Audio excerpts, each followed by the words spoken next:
God is not loving or just. He was just created by man to justify man's actions. Let's do a little hypothetical journey here. Let's say I was living off the grid, had been for many years, just self-sufficient in the forest somewhere, scavenging for berries, building my own hut, no connection to the outside world out of my little radius of the forest that I was scavenged in. And let's say during this time that I was off the grid, a leader came into power.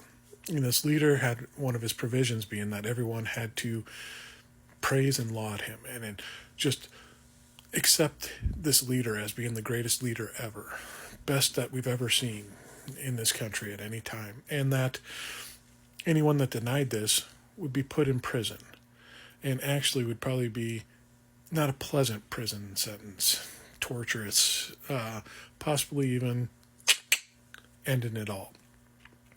And now let's say, while I was living in my thing, unknown to, ignorant to everything going on in the land that I was living in, some scout found me and brought me back into a society I hadn't been part of for many years. And one of the first things I asked was asked of me was, do you know who the benevolent great leader we have is? And I had no clue. And I didn't accept anything that he was doing because I didn't know. I didn't have any understanding. I was completely ignorant of the situation. Never met the man, didn't have anything to know about him.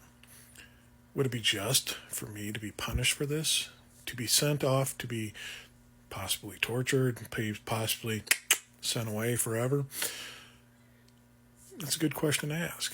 But this is what the Christian God is.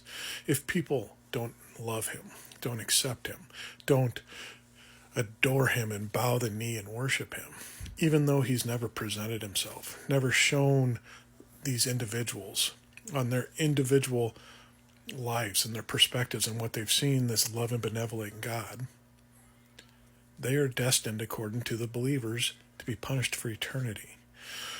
And even knowing that this God, to go even farther than my example, gave this person life and was a creature that this God loved, so much so that he brought into the world, and then said, figure it out, find me. I'm not going to give you any evidences pointing my way. I'm not going to present myself to you in any sort of way. I'm not going to show it to you. And if you don't believe, I'm going to punish you and torture you forever. Is that loving? Is that caring? Is that just? I say not. It sounds more like what man would expect of people. A man that would want power and adoration put upon himself and want people to understand who he was and what kind of power he wielded at all time. It sounds like man that would want this adoration at all time, to people to respect, forced respect and admiration put upon him. It sounds like more and more that this God that they created was a projection of what man wanted onto a deity figure in order to justify what they want to do in this world.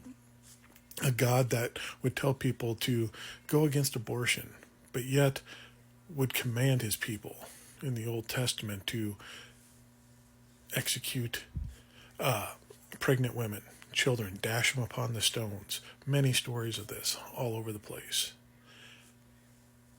It doesn't make any sense.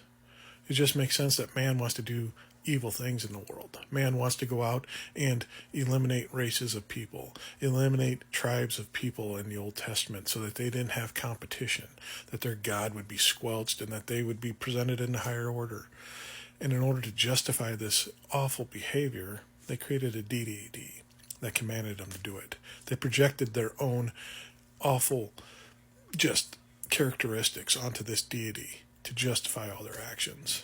This God they created isn't loving. He isn't just. He's just a projection of what the man truly wants to be.